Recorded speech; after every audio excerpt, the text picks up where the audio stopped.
This is what freedom feels like. This is what heaven sounds like. We praise you, we praise you. This is what living looks like. This is what freedom feels like. This is what heaven sounds like. We praise you, we praise you. This is what living looks like. This is what freedom feels like. This is what heaven sounds like. We praise you, we praise you. We'll see you break down every wall. We'll watch the giants fall.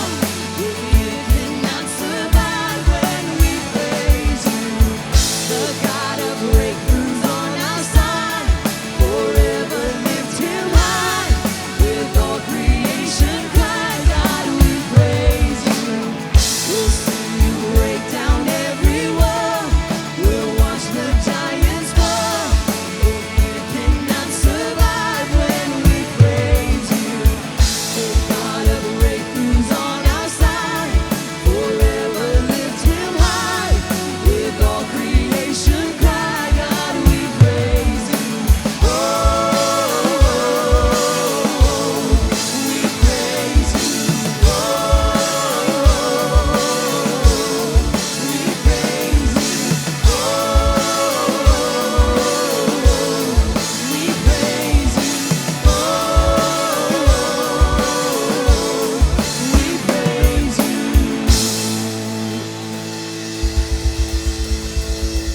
Amen, amen. We are so glad you're joining us for church online.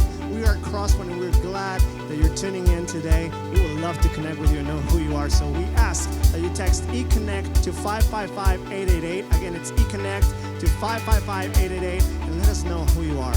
You can also text GIVE 247 to 555-888. Again, it's GIVE 247 to 555-888 and you can give that way today. We want to let you know that today we're going to be here for about 65 minutes talking about bridging the divide. We're so glad you're here for that. And so right now, we're just going to continue singing some more. So we encourage you to lift your voice. Come on, let's do this together. Here we go. I will wait on you, Lord. Yes, I will wait on you, Lord. I'm not going anywhere, so I will wait on you, Lord. I'm tearing down this fortress I built. Nothing will keep us apart. You hold the heavens, but never let go of my heart. I'm forever yours.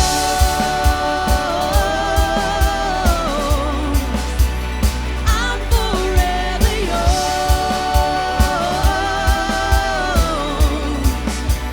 With all the greatest joy, you'll always be mine. I'm forever yours.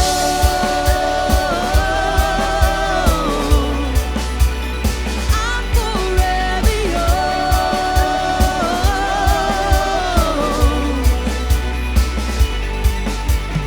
I will walk with you, Lord.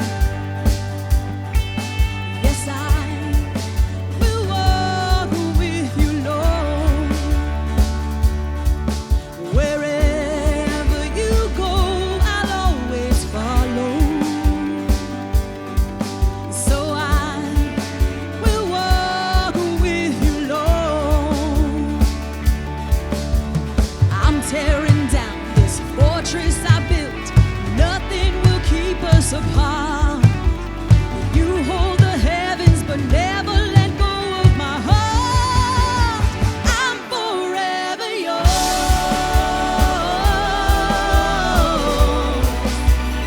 I'm forever yours.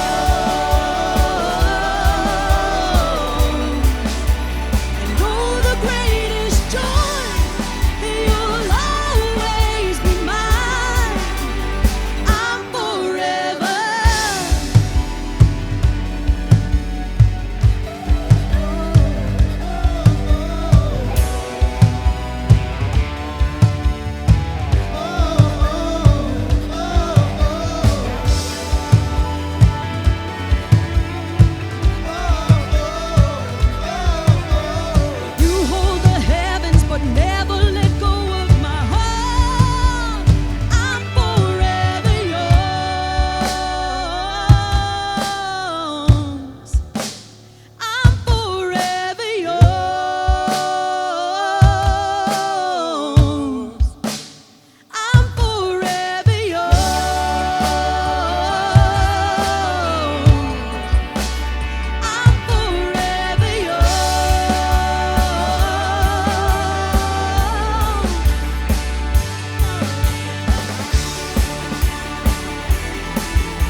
One of the things that's painfully obvious right now is there's just so much racial tension that is taking place, and it's taking place all across our country. And so today we're going to be having a different kind of service, and I've got some friends with me that I'm going to introduce to you in just a moment that are going to be here, that are going to really try to help us navigate a little bit and see if we can find a way to bridge the divide and start working toward having unity with the people that we live with and that we rub shoulders with, the people that we work with and live next to, and the friends that we keep, and that we would be able to do a better job of making sure that we are all loving each other. I think one of the struggles that we're having is that we all have something inside of us that we desire to be understood. And I think our desire to be understood is getting in the way of us trying to actually understand others. I love what James, this is the brother of Jesus, of what he actually said. He said, "Understand this, my dear brothers and sisters. You must all be quick to listen, slow to speak, and slow to get angry." I know that for me, that this sometimes can be a struggle for me. And that the one thing that I've been doing the last couple of months is really pausing and trying to seek to understand instead of trying to be understood, especially with this issue of this racial inequality and what we have going on. I want to share with you something from Paul of what he wrote to the believers in Colossians. And he said, "Let your conversation be gracious and attractive so that you will have the right response for everyone." And I think that if we could learn more about loving people and accepting others, I think that this is something that we could experience, is I think we could have the right response and have some open and candid and cordial conversation. So I want to start by introducing you to Alvin. So Alvin, appreciate you being here today. This is Alvin Kellum. And let me just tell you a little bit about Alvin. That Alvin, he is a husband, he is a father, he is also a veteran.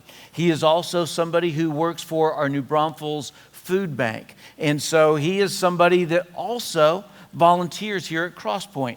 And the two areas where you spend most of your time volunteering with us is as an usher. You're an usher captain at our 9:30 service. And then also you participate, this has been a weekly endeavor now for a couple of months, of doing our drive-through prayer. And sometimes it's just being out there on the streets and waving, and other times you're right there with the cars and you are praying.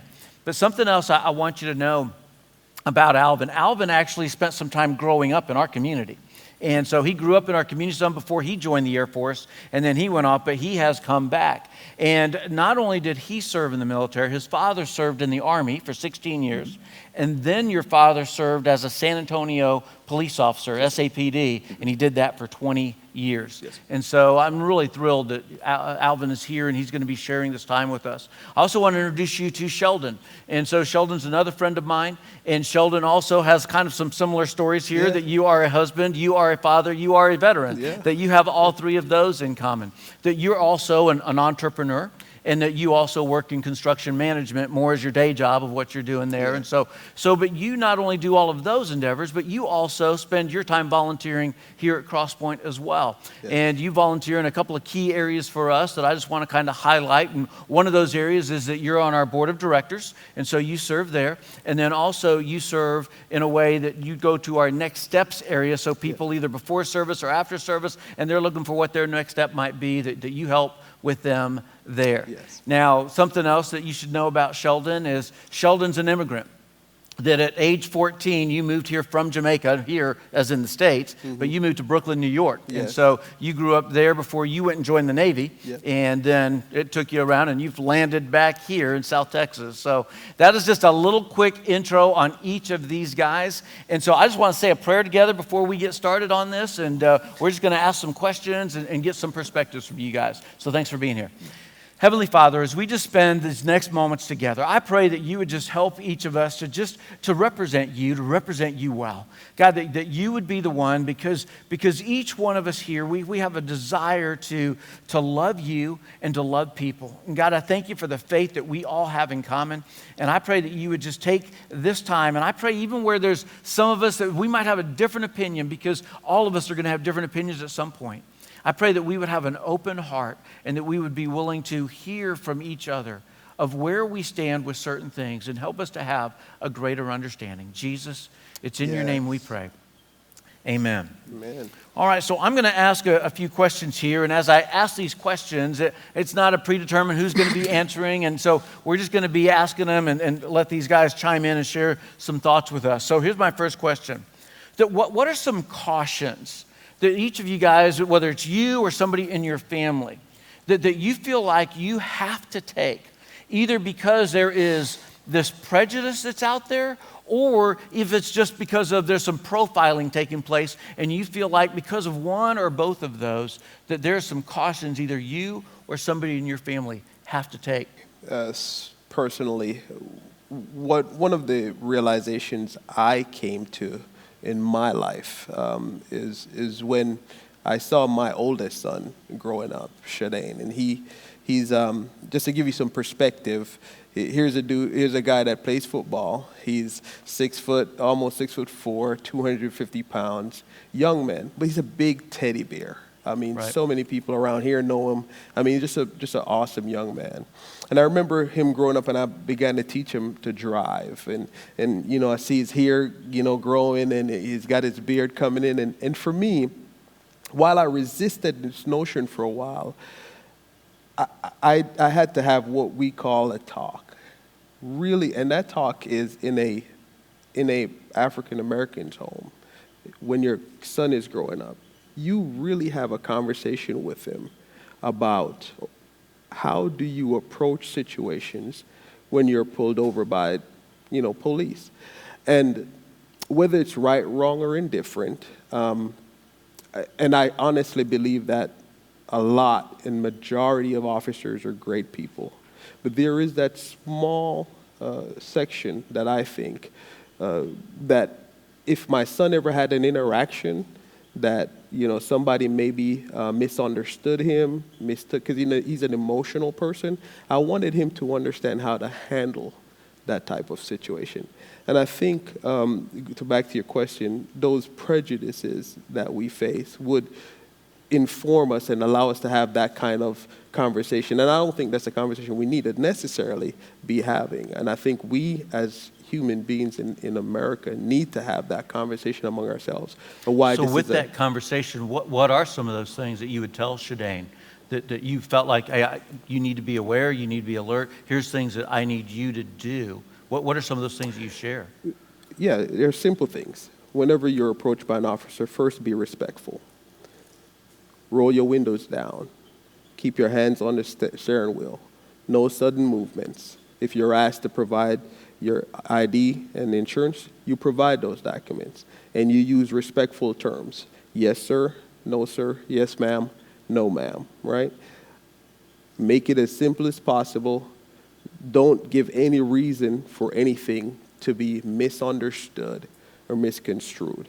I remember and the reason why this happened, I remember Philando Castile saying, hey, I'm a licensed gun owner. But there was a fear.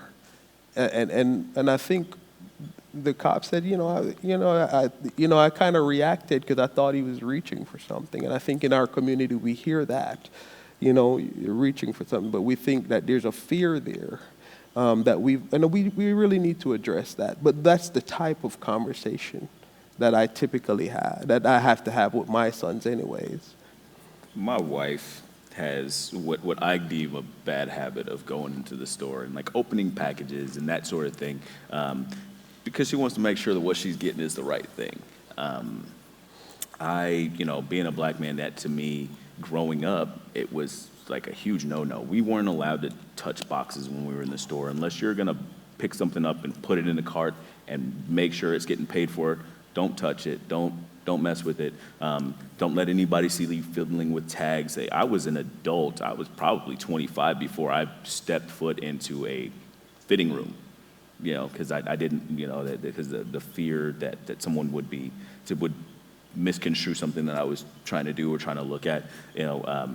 I don't allow my kids to pick up and handle things when we're in the store, or like, hey, I just want to see what it looks like. Well, we have to buy it and see what it looks like when we get home. I don't when I'm in a parking lot, I don't walk in between cars or anything like that. I have a tendency to walk all the way around, even if it's going to take me an extra 30 seconds to get to the door, I walk around, because if I'm walking in between two cars and I trip and fall over and somebody's alarm goes off, well, creates a whole nother set of problems. Now, now people are, well, what were you doing by my car? And there's kind of a caution there. So talking to my kids about what, because my kids are mixed kids. My wife's a white woman, and things are when they're with her, things are a little bit different than when they're with me when we're out in public. The way that people are going to see them. And so I have to make sure that they understand that, hey, that it's, what I don't want is for you to be in a situation where somebody thinks that you're doing something that's inappropriate or doing something that's, I want you to be cautious. You need to learn to protect yourself and your image while you're out. So yeah, that's, it seems overly cautious, but I've seen things go the other way. So it's important for me to make sure that I instill those things into them, that, a caution when you're out in public. Yeah.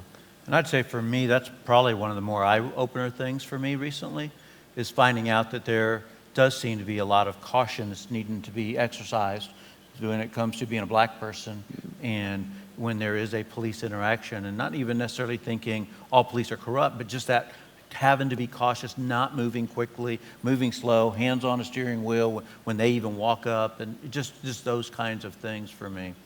When you think about just where we're at with our current struggles with racism and where we're at, what is it that would be more of a highlight? How would you summarize what some of the current struggles are? Well, a lack of communication, but that's not new. That's, lack of communication is not something that's new in our community, even within the black community, but then, with races in general.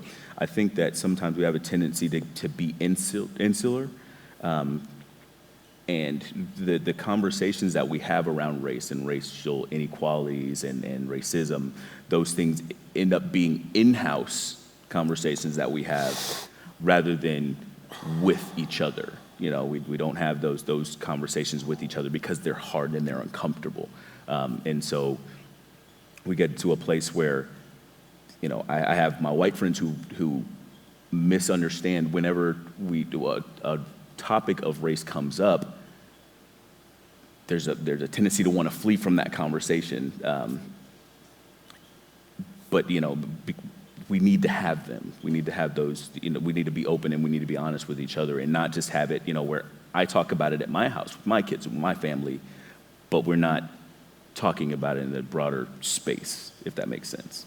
Yeah, and I feel like that the definition of racism has been changing some, and it's been harder to try to get a feel for what is racist and what isn't.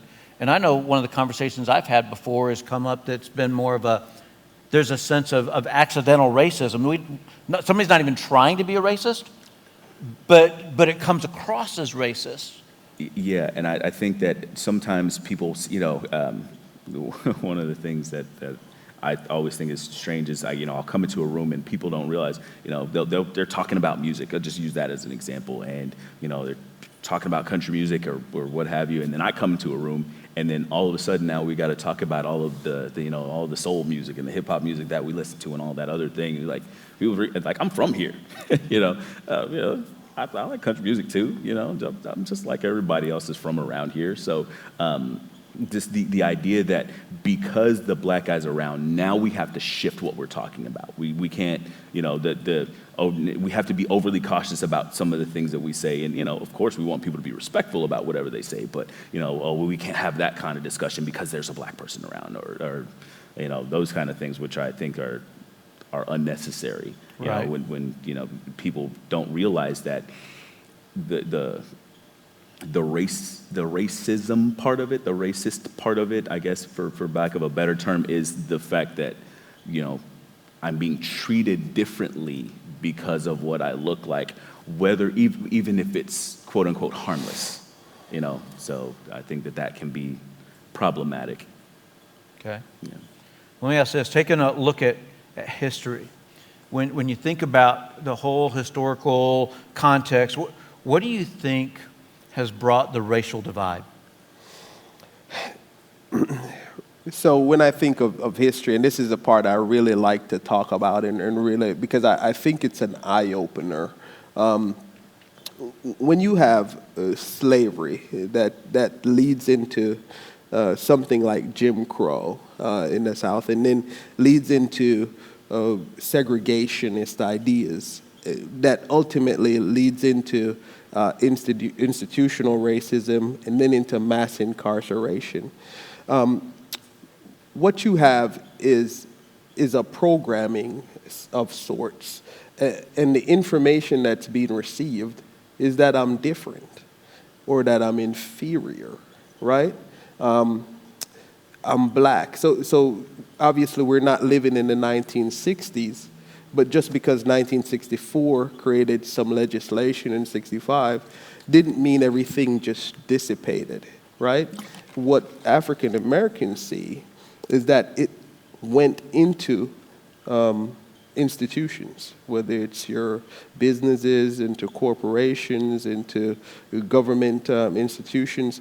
That's what African Americans kind of feel that happened there. And then they had to fight through the institutional racism, and then into legislation being created that caused mass incarceration of our people, And now, as we take a look backwards, we see some of the things that happened that threatened who we are as a people.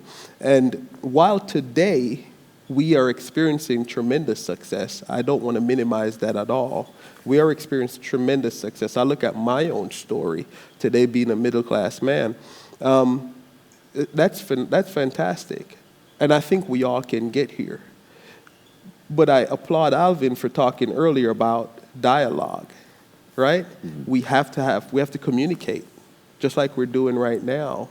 Just having that communication, because it creates an understanding, right? Maybe how I feel, how he feels, how you feel, right? Because I think understanding all of that, we can now create a springboard to build from. And I think that's the so historical context.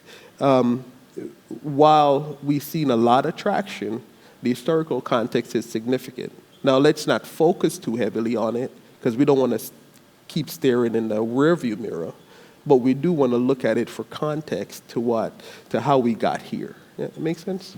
Yeah. So it's no surprise that there's this unhealthy tension between blacks and the police, right? And I think it's stereotypical, and I don't necessarily think it represents the whole of either one. But there's that tension that's certainly out there. And what do you think has created that problem, of why that's there? And do you think it's only a one-sided problem?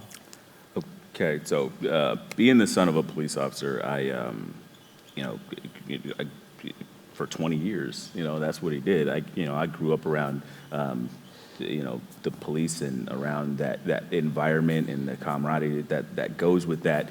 And so I think that, the idea that black people hate the police or the police hate black people in general, that is nonsense, obviously.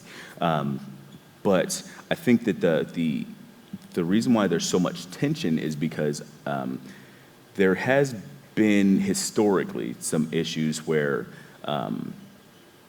a police officer, whatever color, race they are, will do something that is inappropriate, will do something that seems to be unfair in a situation, and the institutions have a tendency to back that person whether they're right or wrong. Rather than looking at the entirety of what the situation was, they look at it and say, well, hey, this guy's right, or this lady's right, regardless of what the situation is, and we end up with a place where a black person is hurt, or they're injured, or they're killed, and there's no sort of justice. There's no there's no sort of backlash for the person. So, rather than allowing that person who did the wrong thing to stand on that thing, to stand on that platform and take heat for it, the police department themselves feel like, well, hey, this is our guy. We have to take care of this person, instead of letting them deal with their own bad choices, And so we get to a place where, there's no justice, and people are upset, and they're crying out for, this, like, hey, take some responsibility, take some ownership. And I'm not saying you, the police department, take responsibility for it.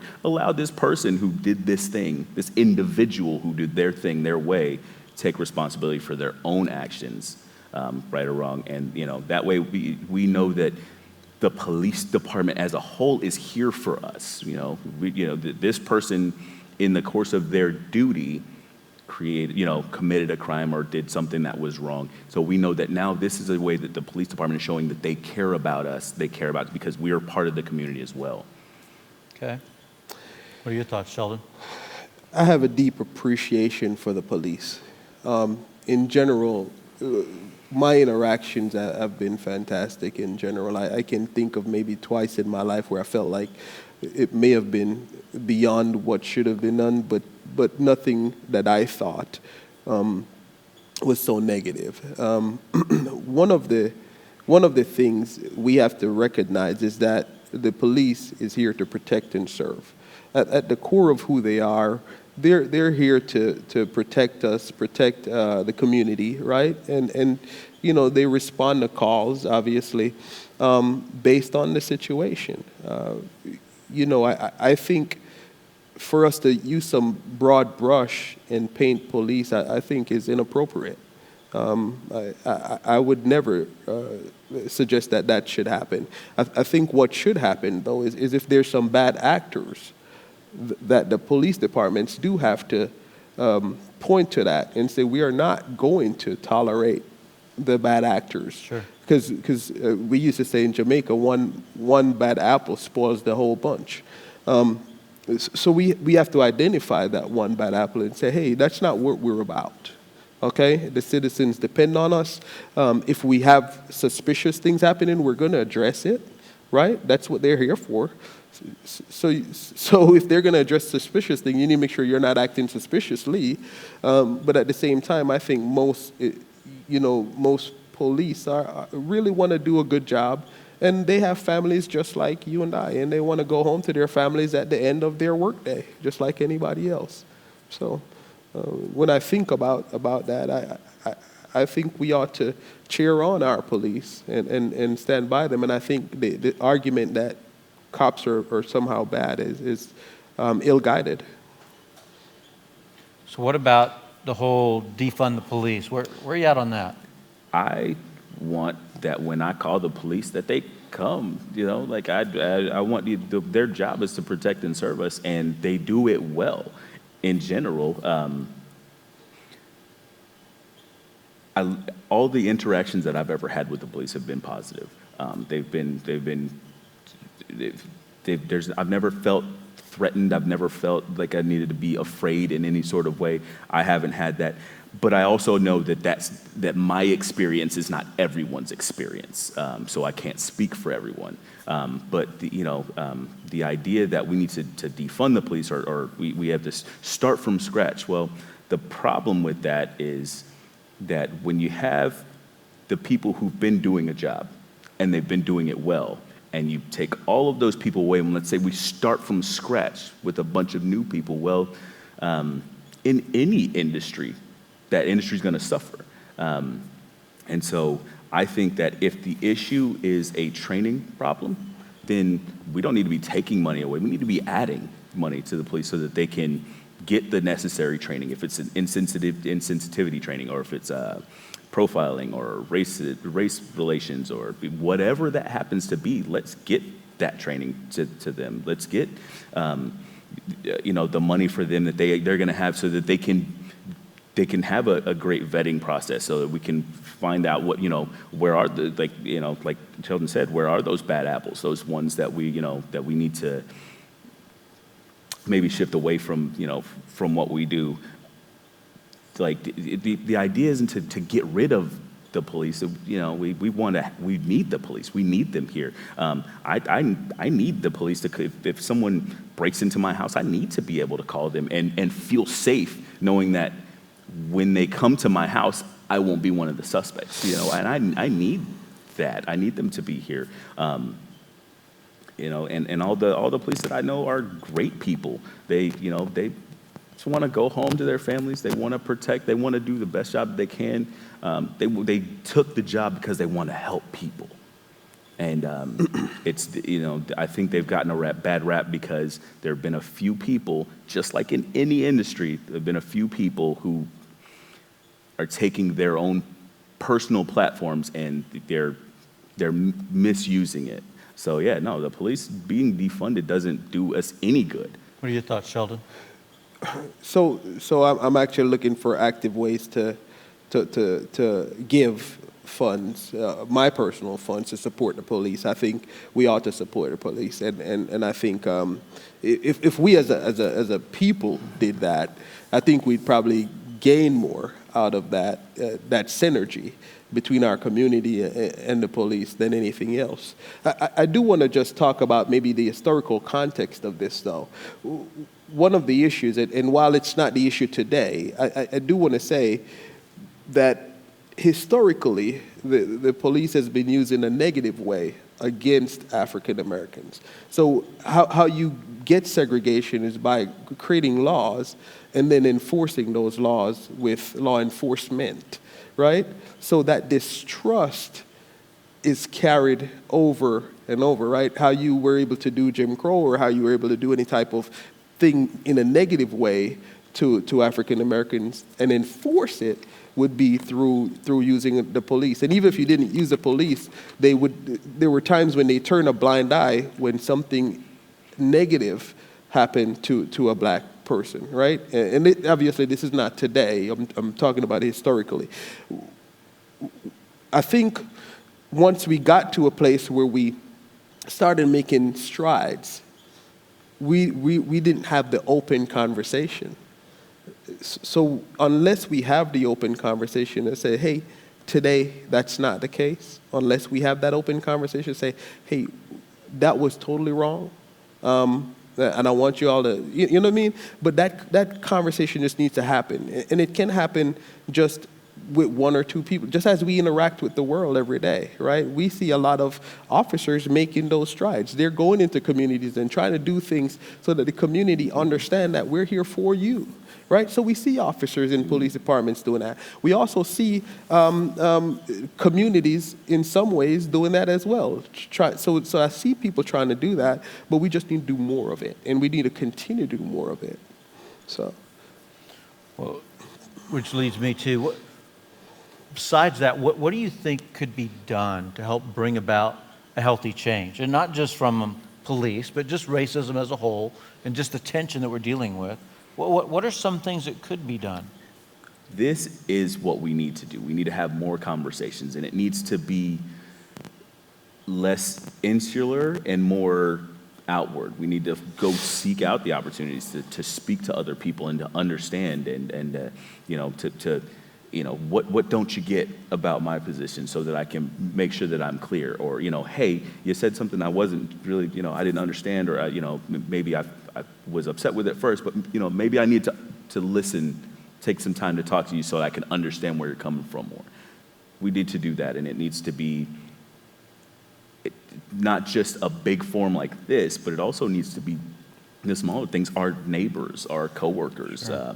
Our friends, our family. Like I said before, I married a white woman. We have had this conversation because it's important to have this conversation. So that's important. This sort of open dialogue is where the change is going to start, talking about things. Yeah, and I would certainly agree with that. I know for me that I've had a private conversation with each of you guys individually, mm-hmm. right? I've done it with some other black people that are in our church. I've done it with people that are outside of our church. I've done it with somebody that I have a relationship with because I have several rental homes. And so talking with one of my tenants, a single mom, and just seeking to gain some understanding. She has a son that's in his late 20s, and he was part of this conversation as well. I even recently was in a waiting room. And it was just myself and one other black gentleman, and he's in his late 20s. And we started having some other conversation that was going really well, and we were just kind of getting to know each other some and just having a good time. And I actually got comfortable enough to say, hey, would you mind sharing with me some of what your experiences have been? You know, and this is a stranger to me, right? But I just really wanted to show, hey, listen, I'm not black, but I care about you guys, and I want you to see it, and I want to be able to have some real conversation so that I can gain some understanding of what you guys have been going through, but also hopefully show that I care. And that both of those could be taking place. And so I absolutely agree about having the conversations. And when we have those conversations, we're not all going to agree on everything, right? Alvin, you and I, we've shared some things we just don't agree on. Sheldon, you and I, we've shared some things we just don't agree on. But it didn't break our friendship, right? It didn't get hostile, right? We're just at a different place. But it's seeking to try to understand. And that is something that I don't know that I've ever done anything like that before recently. And I think that there's probably a lot of truth with a lot of people that have never done that until recently. So I would agree with that. So what would you say to somebody who's not black if they wanted to know what they could do to help very specifically when it comes to this whole idea of equality? What is it that you could share with them if they want to help? I would say listening. One of the things that I felt like growing up that was hard is that a lot of my friends weren't listening. When I would tell them, you know, about an interaction I had that I felt was racially charged, or it was a negative situation because of race. You know, you get that, man, racism doesn't exist. That's not, you're just being sensitive. You know, I got that a lot. You're just being sensitive, or nobody really. I can't believe that somebody would actually say that to you. You know, it's almost a disbelief, because I think if they admit that racism exists, that it's real, that it's kind of out there, then it opens up a whole nother can of worms that they don't really want to be a part of. They're afraid to broach. And so I would say, when you do have people who are talking about race and racial issues, don't be so quick to turn it off, or to try to shut it down. Be willing to listen. And it took us 400 to 500 years to get it this way. It's not going to change overnight. It's going to take some time, and there's going to be some time when, hey, we have to talk about these things. We have to address these things. I have friends that have Hispanic last names who changed the last name that's on their job applications, just to get an interview.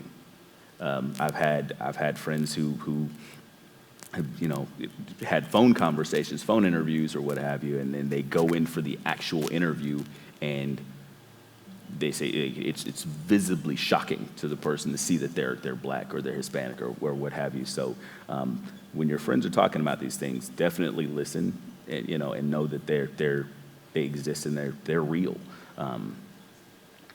I think that's one of the things that you can do. Be a support, and let the black, brown, and otherwise people in your life know, I care about you. I can't speak for everybody out there, but I care about you. I love you. I'm your friend. I want to be here for you.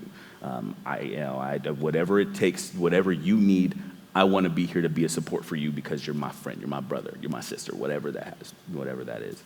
By and large, my personal story and my personal interactions have been vastly positive.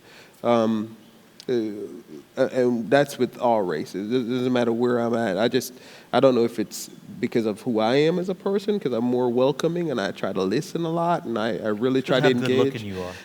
That too, I might hit you know. But I actually looked one day when I was just at dinner after service. Actually, I was out with my wife and kids, and I just kind of looked around, and I saw this beautiful restaurant, and it was just such a mix of everybody, you know. And I remember it was a time when there's a lot of dialogue in the media about race and color and everything else, and it kind of caught me off guard because I'm thinking, man, all this noise in the media, but I'm looking in this restaurant and I see blacks, whites, Hispanics, I see everybody sitting around talking, laughing, having a good time. So when you look around, just in an everyday context, you see this kind of synergy happening, right? Sometimes the microphones can be a little bit louder than just what's really happening on the ground. And I think that's why my experience has been largely positive, because it doesn't represent the microphone, the people with the bullhorn yelling. That makes sense? But you ask about what we could purposefully do, specifically do. I'm with Alvin on that. If there's something you don't understand, and not that we have all the answers, but if there's something that you're curious about, be comfortable enough or put yourself in an uncomfortable situation to just ask, hey, I don't understand, and I would like to understand. Can you share something? Can you share something with me about whatever specific thing you don't understand? And I think until we begin to just have real conversation and look in each other in the eye, right. I mean, that's where it happens. When you and I sit down and we just have this conversation with each other. We do it a lot, so it's that conversation. It's no different than talking to Alvin, no different than talking to you. We just have to have conversation. And I think in time we find that we work through all of these things anyways, Yeah. And I think that cordial conversation is that important part. Because as soon as somebody gets defensive, it's so hard for that conversation to be healthy. Yeah, and absolutely. So we've really got to seek to understand instead of trying to be understood so much with that. I think that's something that I want to make sure that I take responsibility for within our own community. I really want to begin to talk with even friends of mine that are African American, say, hey, if I understand you're passionate, but you have to get to a place where you have real dialogue that doesn't ultimately end in yelling and screaming and everything else that you want to do. I mean, you don't have to agree. I love my wife with everything in me, but we don't agree on everything. So, right. And what I've noticed is it seems like it's always headed straight to the talking points. And when somebody just goes for the talking point, it's like going for the jugular. I'm just going to shut this, and it's just not as healthy. And I think that it's important to get to the issue, because I think that some people have a tendency to just get right into the meat and potatoes, is because they've had experiences where they were trying to get to where they were going, and then they felt like they were always beating around the bush. Especially right now, where for one, tension is high, but also talking is high. We're seeing a lot of people having a lot of conversations in the media, and I've seen it within my own sphere of influence. At work and here and a lot of the different places that I still go, because I don't go a whole lot of places nowadays. But I've seen a lot of conversation. I see people who are wanting to just go in for the conversation because they feel like we've got to start talking about this, because I don't want you to duck out of the answering the really hard questions. Where I think if your heart was to address the issue, allow the issue to get addressed naturally. I think that's an important part of having dialogue, because it keeps people from getting defensive. And it's on both sides of that. I've had some of my black friends who were like, as soon as they walk into the room, we got to start talking about race, and that we have to have these conversations, and I've had some of my white friends who were like, as soon as they walk into a room, hey, we're not talking about race, we're not talking about this, we're not going to, and so there's this real aggressive aggressive speech around some of these issues rather than allowing the conversation to happen naturally, to ask questions that happen naturally, and to allow the dialogue to start, rather than pushing our own agendas sometimes with these things. Right. Yeah, I definitely feel like we can look and go, here's a few extreme situations where police have not acted the way they should have, right? I also could say, I think that there might be some communities that are black communities that it seems like there's more crime coming out of there than other places with blacks, and that tends to be one of those extremes that somebody could use as well. And we've got to get away from the extremes, right? And we've got to be able to have just real, genuine, heartfelt conversation and begin try to understand. So what are your thoughts about rioting? Obviously, rioting really rose up, and with everything with George Floyd. So what are your thoughts? Is it ever justifiable? Who is it that really suffers from it? What are your thoughts?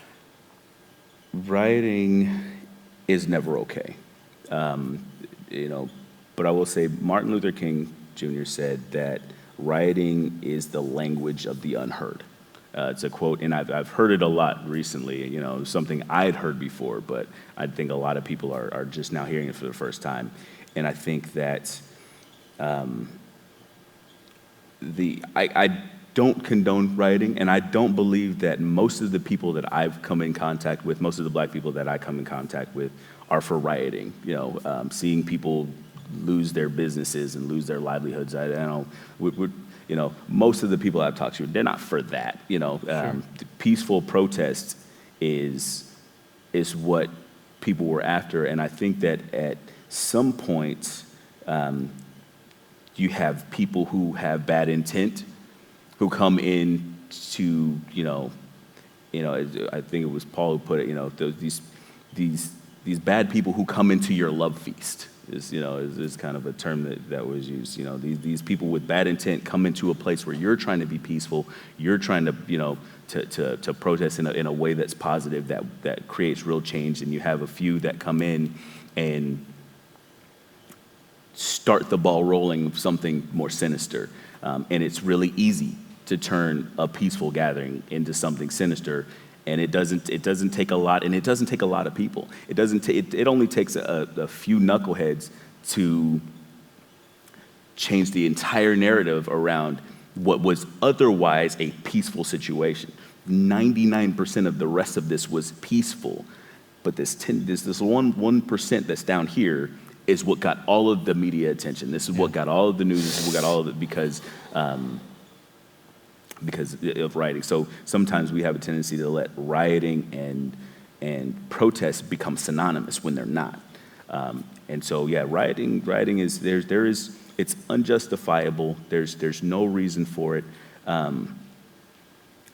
It does no good it doesn't do any good to your cause, because now people aren't talking about your cause anymore. People are only talking about the damage done.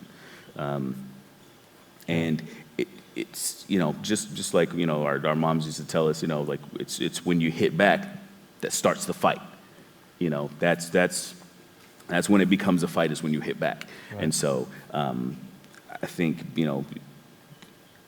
most of my mentors growing up and the people that I looked up to were nonviolent protesters, and that's what I think that the situation needs, and I think that that's what the situation has had, and it's been those few bad apples who have come in and tried to hijack the narrative. They've tried to hijack the movements. They tried to hijack the what would otherwise have been a peaceful protest. They've tried to hijack that for their own personal agenda, and they're not all black people who are doing that. It's not all. Some of it's just these other groups that that have traveled in. Yeah, traveled in, and that want to just cause ruckus and cause problems, and so. And Dr. King's comment, it certainly wasn't an endorsement, and it wasn't a rally cry. Yeah. But it was speaking to understanding, right? He was trying to help people understand. Hey, why are these riots taking place? It's the language of the young. It's their way to try to figure out a way. Are you listening? Are you listening? And again, it's not right. He's just speaking to helping us understand why is some of that taking place. You have any thoughts on it, Sheldon? Yeah, riots serve no purpose at all, and they're actually defeating the purpose. But I also want to speak to just the protest. I think you need to have protests that are also serving a purpose. I looked at just our recent situation with what happened with George Floyd. It's no way that I could say that we needed to hit the streets and have these massive protests. Because, for one, everything was handled so swiftly. The chief of police took care of the situation so quickly that officers, I mean, anyone in the world could have seen that was wrong, with what the officer himself did. But there was swift discipline behind that, right? I don't know what was the purpose for us hitting the streets. And then we caused this entire unrest, right? And then, you have these riots that are taking place that just sheds a bad light on everything. It sheds a tremendous bad light on everything. And it breaks my heart just to talk about it because I see that, just to be clear, I'm not a BLM guy. I'm not a Black Lives Matters guy. But that's not why I'm speaking against it. It's just I don't support what I think they stand for, and I think one of those things that just breaks my heart is seeing them jump up and get behind someone like a George Floyd. I think that was just totally wrong, But that's my take, right? When I see it, when I look at it, and then that situation ultimately caused riot because they lost control of their message. They lost control of what this is about. This was about a 15-year-old kid that anyone in the world can understand that a 15-year-old young boy should be able to go to the store to get Skittles and sweet tea and make it home alive. Anyone can get behind that. But we can't get behind just every single thing that's thrown out there. We just can't. And someone that's been to prison 9 times, and people don't talk about it because it's taboo. It's the hard conversation. That terrorized his own community, and then to suggest that we need to have some type of riots around that or some type of protest, I think is wrong. So when it comes to this whole Black Lives Matter, what would you guys say, what would you guys offer? Because I think there's Black Lives Matter, BLM, that's slogan, and then I think there's Black Lives Matter that is organization/movement. And I don't think that those two things are always agreeing with each other. But where are you guys at on that? I am not a movement guy. I'm not a protest. I believe in peaceful protests. Being a veteran, people's right to protest. That's something that's important to me. People's rights to do those sorts of things. Me in particular, I've just never. To me, I've always tried to find other ways to allow my voice to be heard, whether it be at smaller forums or what have you, or giving to certain organizations that do certain things. So movements are really hard for me, organizations are really hard for me, and that's organizations in general, not just Black Lives Matter, but in general. So that's difficult for me. Now, the slogan itself, Black Lives Matter, I think was easier for me to get. It was easy for me to get behind in the beginning, because the idea was not that only Black Lives Matter, and I think that was one of the things that was misconstrued at the beginning when people were starting to say that, which is not recent. The term Black Lives Matter is not recent. This is it's been around for months, a number of years. Yes, it's years. And the idea being not that no one else's life matters, but for hundreds of years, Black lives have been treated as if they don't matter.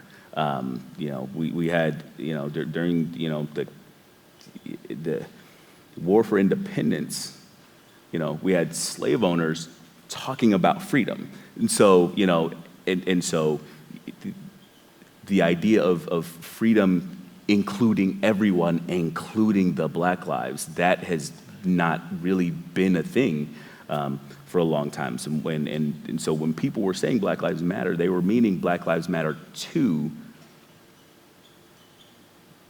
But I don't know that anybody really understood where people were coming from on that. And so the idea being that, yes, all lives do matter, but they haven't been treated as though they do matter.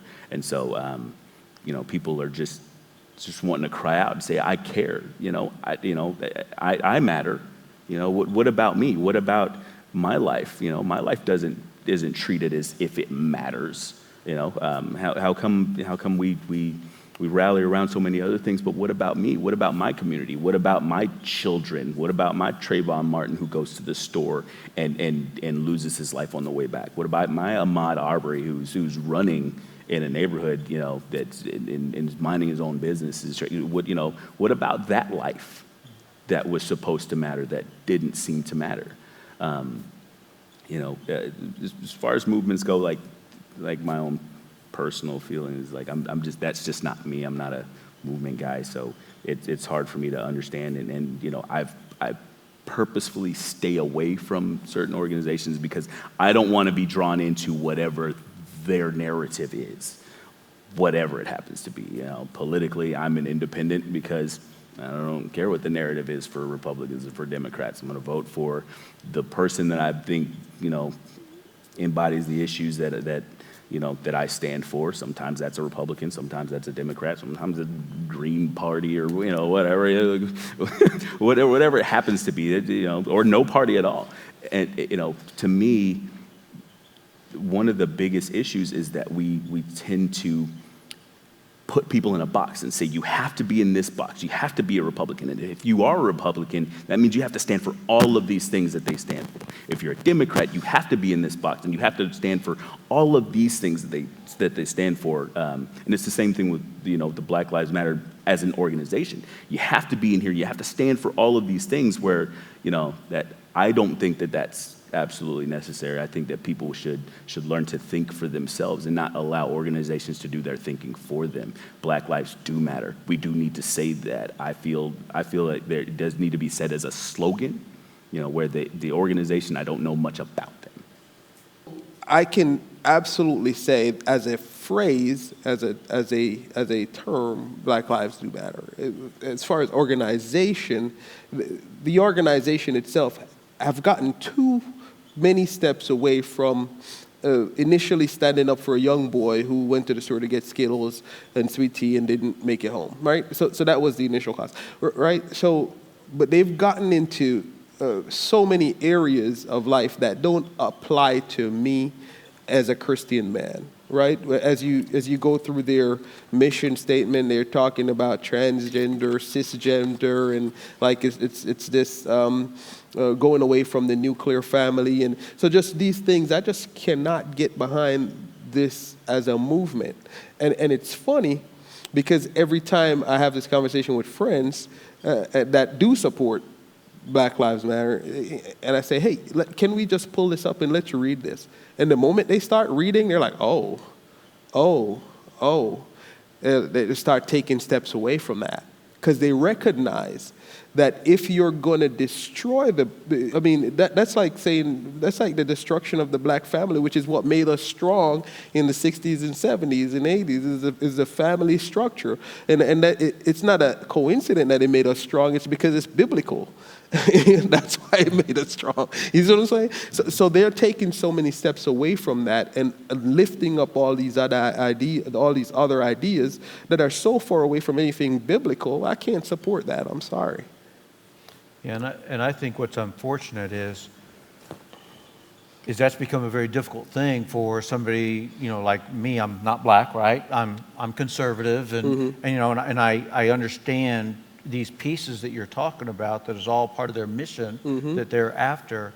And so it is hard to hear about somebody that is a Black Lives Matter person, but it takes having conversation of, are you a Black Lives Matter person that it stops there, that Black Lives Matter?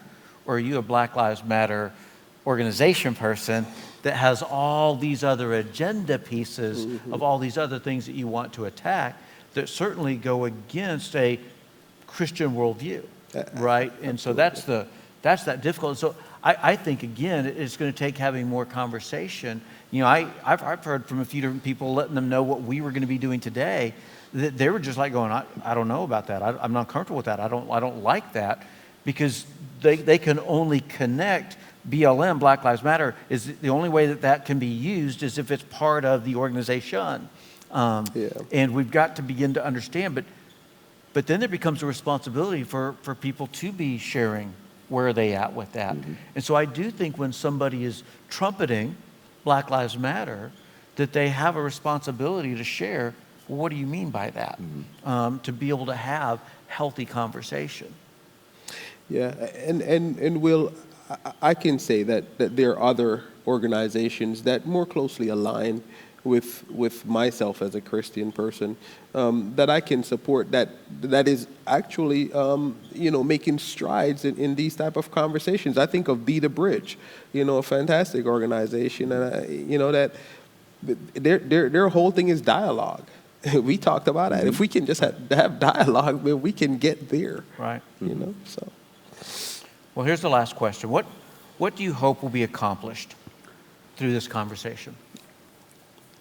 I hope that one of my fears when someone invites you to do this sort of thing, it always can be a little bit nerve-wracking. There's always a little bit of nervous tension surrounding it. I think one of my concerns was that some of the white people in the audience were going to think, oh well, they're going too far, but then some of the black people in the audience are going to think, well, they didn't go far enough. It needs to be, you need to be more, So, and I think that that was the big concern that I had about this, doing this entire thing. But the more that I thought about it, the more that I prayed about it, it was, this is necessary.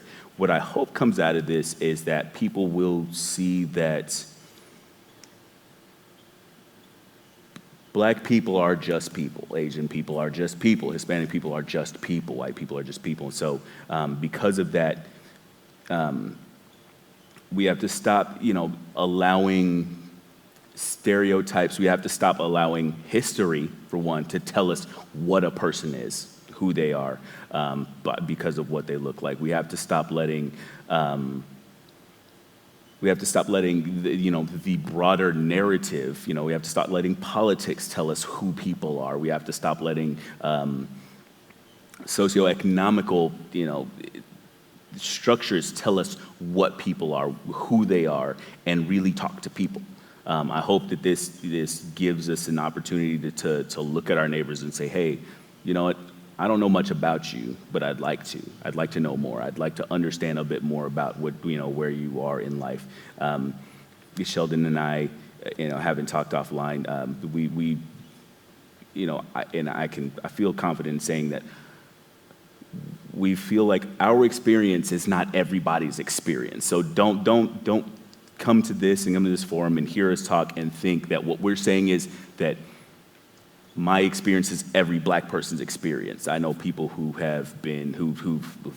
gotten the worst of it for most of their lives because of their socioeconomical situation, or because of the neighborhood they've grown up in, or what have you. And I've had some people who've never had any interactions about race at all. So there's people on both sides of the spectrum. So don't think that we speak for every Black person in America. So. There's that, but on the same token, know that as a Black man, it's important to me that I'm seen as equal to everyone else. That my skills, that my skills can get me a job. That when I get pulled over by the police, I'm going to be treated the same way that everyone who gets pulled over. If there's when I call the police, that they're going to respond to me, and it's going to be a positive interaction, as all of my other interactions have been, and help the people around. I hope that what this does is it helps the people around us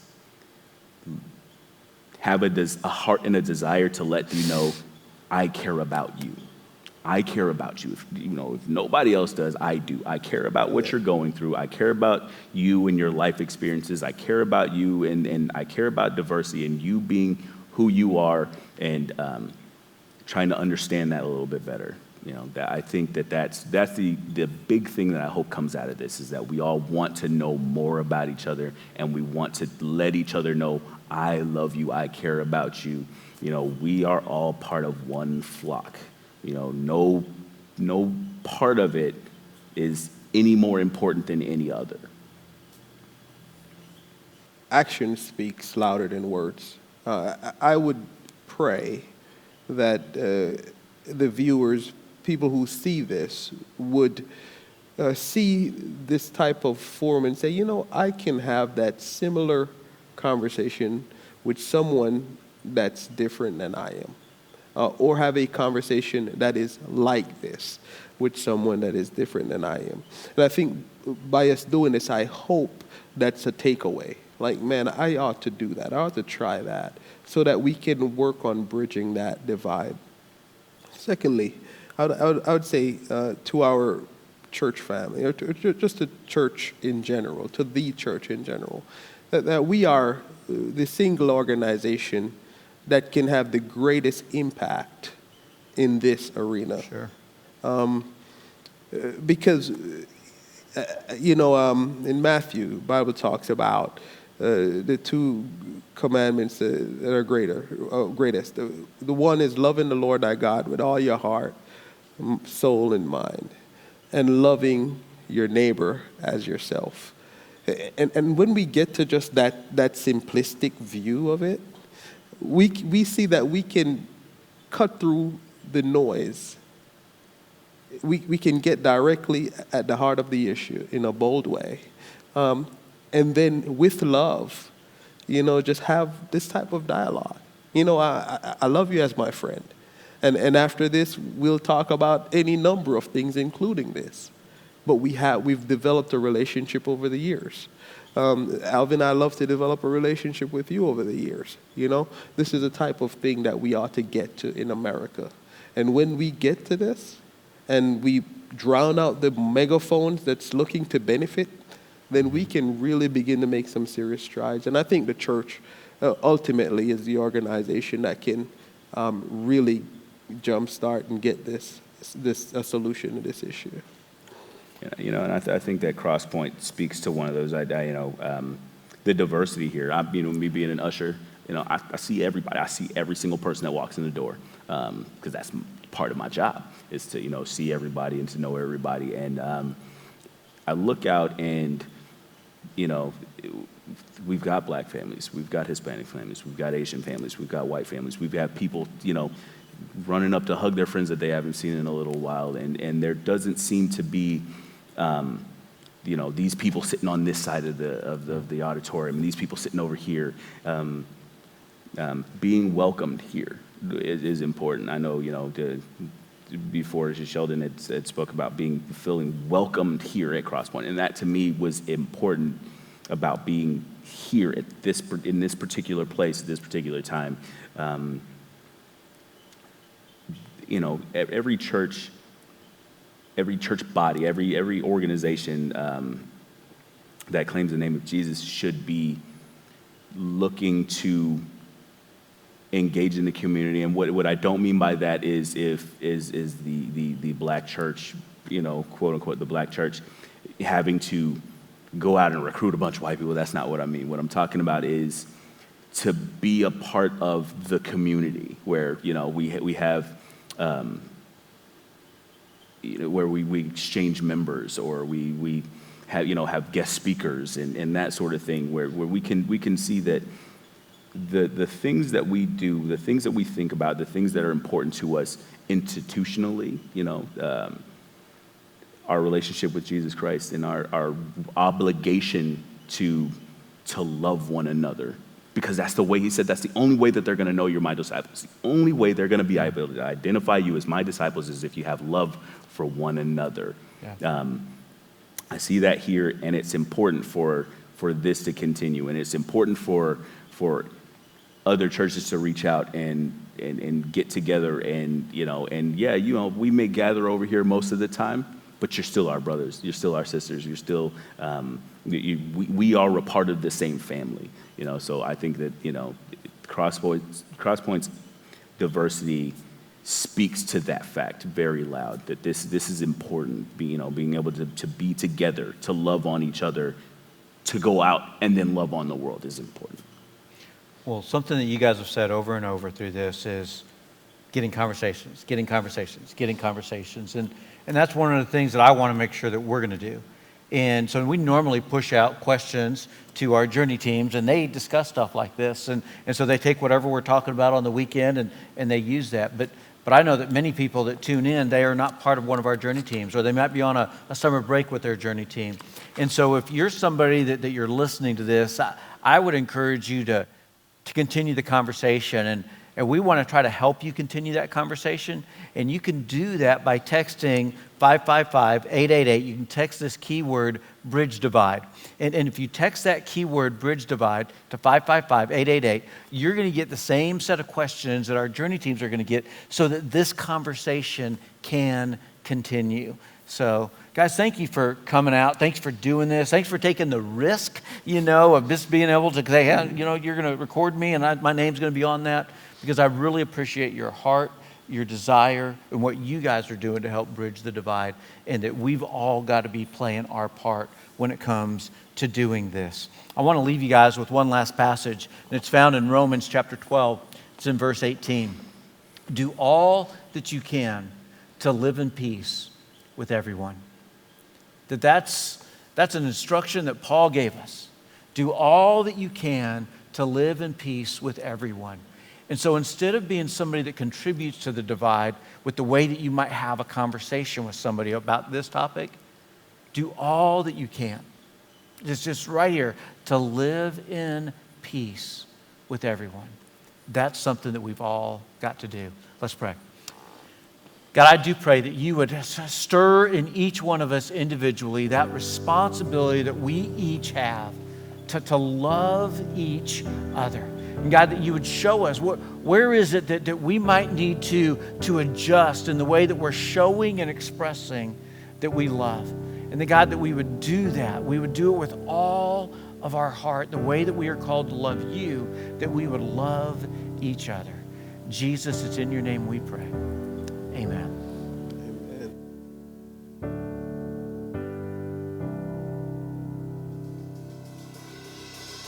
We all bleed the same.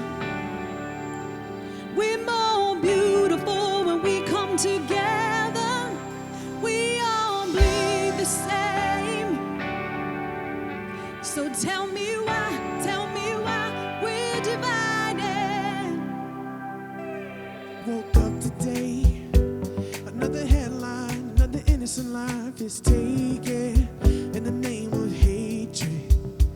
So hard to take, and if we think that it's all good, then we're mistaken, 'cause my heart is breaking. Are you left? Are you right? Pointing fingers, taking sides. When are we gonna realize we all bleed the same? We're more beautiful when we come together. We all bleed the same.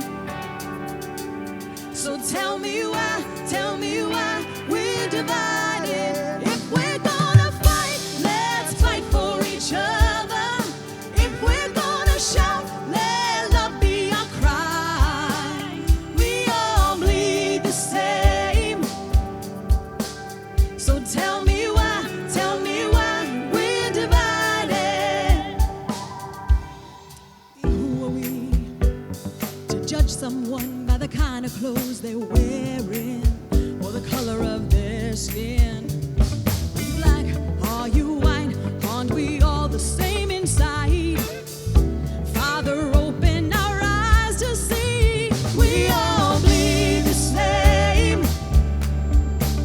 We're more beautiful when we come together.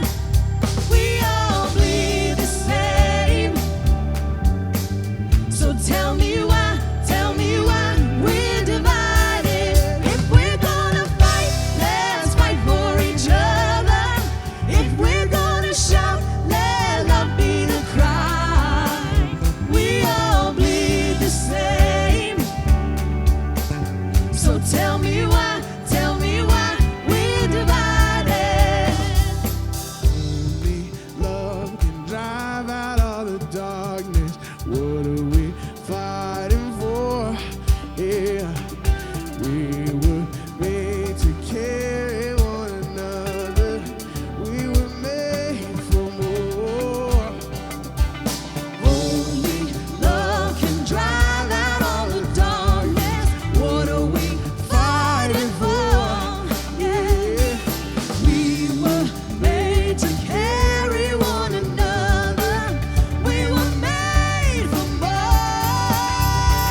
how to bridge the divide, how we can see you in each other, because that's what we should see. Your son Jesus in each other. In Jesus' name we pray.